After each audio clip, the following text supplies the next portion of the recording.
কথা ধন্যবাদ, আল্লাহর দরবারে শুকরিয়া জানাই। অনেক প্রজন্ম মাঝে আমরা আজকে আমাদের গণমিছিল শেষ করেছি। এখানে আগামীকাল প্রোগ্রাম আছে পুবালি চত্বর, আমরা কালকে যাব, প্রোগ্রাম শুনবেন।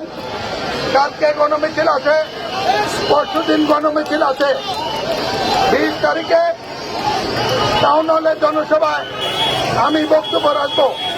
সবাইকে ধন্যবাদ দিয়ে আমাদের ধন্যবাদ যারা দেখেছি সবাইকে কৃতজ্ঞতা জানিয়ে আমি আজকে এখানে সমাপ্তি ঘোষণা করছি।